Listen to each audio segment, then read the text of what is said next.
চুপি চুপি তাই ইশারা পাতাই খুঁজে খুঁজে দেখি নিজেকে।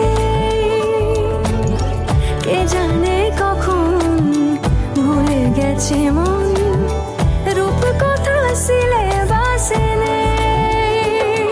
নীল কার্পেটে সবার চলতে রুনুর পার, ইচ্ছেরা ছাপো সাচুই।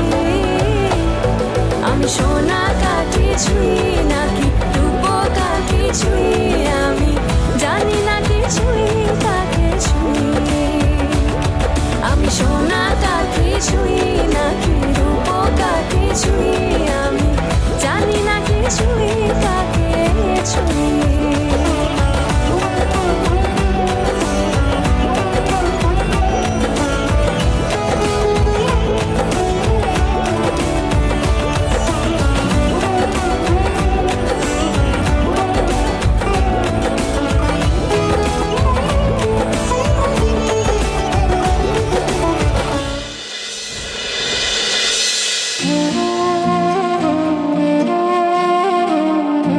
যাক, বাবুর মন গলেছে, তবে আলতা পরাতে রাজি হয়েছেন শেষমেশ। তোর ফোনটা পাচ্ছে না। বিচ্ছু, হ্যালো। হ্যাঁ হ্যাঁ বিচ্ছু বল। হ্যাঁ সুধাদি, বলছি আমি ওদেরকে রাস্তায় গাড়ি করে যেতে দেখলাম, অ্যান্ড আমার মনে হচ্ছে ওরা খুব নেশা করে আছে। একটা সত্যি কথা বলবো, আমার একদমই মনে হচ্ছে না যে সম্রাট সুবিধার ছেলে। তার মানে আমি ঠিকই ভেবেছিলাম সম্রাট মিথ্যে বলছে।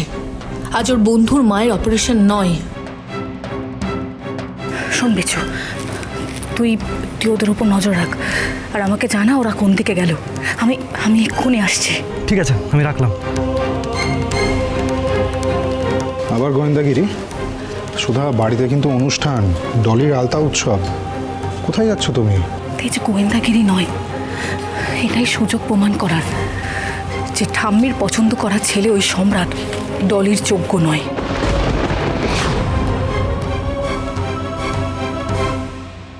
দেখো, চারিদিকে সবাই কত আনন্দ করছে, আমিও আনন্দের অভিনয় করছি বটে, কিন্তু ভেতরে ভেতরে ভীষণ অস্থির লাগছে। এইভাবে বিয়ে দেওয়াটা বোধহয় ঠিক হচ্ছে না। দেখো বড় খোকা, বাবার কর্তব্য পালন করো, ওই যথেষ্ট, আর কিছু করতে হবে না তোমাকে। মা, শ্বশুর বাড়িতে মেয়ে ভালো থাকবে কিনা, সম্মান পাবে কিনা, সেটা দেখাও কিন্তু বাবার কর্তব্য। তোমার কি মনে হয় আমি আমার নাতনির সুখের পরোয়া করি না? পরোয়া করি বলেই এত ব্যবস্থা সব করেছি, ওরা যা চেয়েছে সব দিচ্ছি। তুমি যাই বলো মা, আমার অস্বস্তি কিন্তু কাটছে না। আর দেখো, এইভাবে টাকা ছড়ানোটা কিন্তু ভালোবাসার উপহার নয়।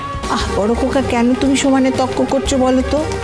আমাদের মাথার উপর যে কলঙ্ক লেগেছে, ডলি দিদিভাইয়ের বিয়েটা যদি আমি ভালো করে দিতে পারি, লোকে সেটা ভুলে যাবে। আর সব দিক ভেবে চিনতে তবে আমি এই সিদ্ধান্তটা নিয়েছি। তুমি আর দয়া করে এর উপর বাদ সেদো না তো।